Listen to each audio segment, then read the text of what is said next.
Part 1. The Foundation of War Within. Listen, the first war you will ever fight is not against the world, but against yourself. Every act of laziness, hesitation, and distraction is not random weakness. It is organized rebellion from within. Your emotions, your thoughts, and your impulses are not yet under a single command. You think you are one person, but you are a divided army, and no divided army ever wins a war. Before you can destroy laziness, you must understand it as a strategist, not as a victim. The lazy man fights himself directly. He tries to force action through guilt and emotion. The strategist studies himself. He watches patterns, maps triggers, and learns the terrain of his own weakness. This is the first law of mastery. Never attack before you understand the ground you are standing on. Laziness is not lack of energy. It is misdirected energy. It appears when your will and your desire move in opposite directions. The body seeks comfort. The mind seeks purpose. And between them, your command fractures. The result is paralysis. You feel the weight of what must be done, but the command center of your being, your will, is silent, untrained, or asleep. To awaken command, you must begin by seeing clearly.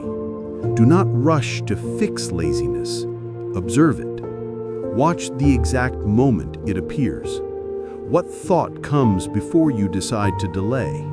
What emotion fills the body? What excuse forms in the mind? Awareness is your first weapon. You cannot outfight what you cannot see.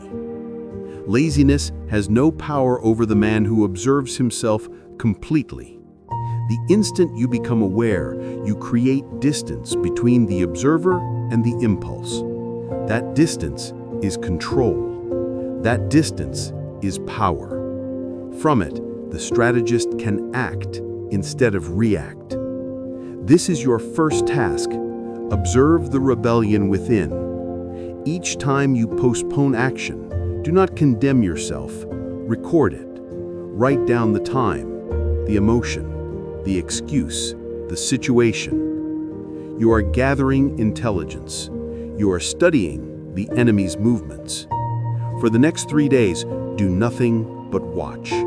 Let no act of laziness go unrecorded. By the end, you will have seen the structure of your inner enemy, the patterns, the triggers, the weak hours, and the deceptive thoughts. Once you see the structure, the war changes. Because laziness, when seen, loses its camouflage. Part 2. Building the System of Discipline. Now that you have seen the rebellion within, it's time to take command. The strategist's next move is not emotional, it is structural. You don't fight laziness with feelings, you suffocate it with systems. A disciplined life is not built on motivation, it is built on architecture. Understand this. Discipline is not about forcing yourself every day to do what you hate. It is about designing your environment, your time, and your mind so that action becomes the default, not the battle. The undisciplined man wakes up every day negotiating with himself. The disciplined man wakes up inside a system that already decided for him. So here's how you build that system. 1. Command structure. Every army has ranks. Your life must have one too. You are the commander. Your emotions, thoughts, and impulses are the soldiers. But if the soldiers have no schedule, no command chain, they revolt. The mind begins to wander, emotions take over, and chaos replaces order. You must assign time blocks for everything that matters. Study, training, reflection, rest. Each block has a beginning and an end. When the time arrives, you execute without negotiation. This is not about perfection, it's about obedience to the system. 2. Eliminate decision fatigue. The more decisions you make, the weaker your command center becomes. That's why laziness strikes hardest in the middle of the day. Your mind is overloaded with small choices. Simplify. Wear similar clothes.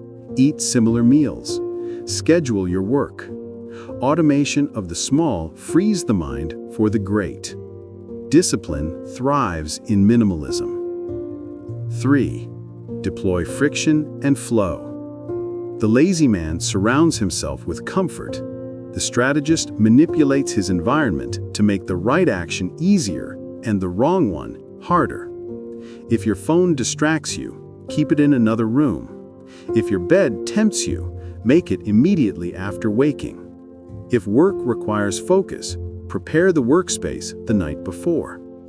Every small adjustment removes negotiation and replaces it with direction. 4. Create the ritual of start. The hardest moment in any task is the beginning, so you must create a ritual that triggers focus, a sequence that tells your mind the commander has arrived. It could be as simple as a specific playlist, sitting posture, deep breath, or a short affirmation. The key is consistency. Your mind learns that this ritual marks the shift from rest to war. 5. Reward execution, not results. Most people quit because they reward outcomes, not obedience. You are not training results, you are training loyalty to command. Each time you follow the system, regardless of outcome, you reinforce control. The reward is not pleasure, the reward is the act of obedience itself. This is how a strategist kills laziness, not by fighting harder, but by designing smarter. You create a machine that acts even when you don't feel like acting. The weak chase motivation. The strong build momentum. The strategist builds systems, and systems never sleep. Part 3. The death of laziness, the birth of command.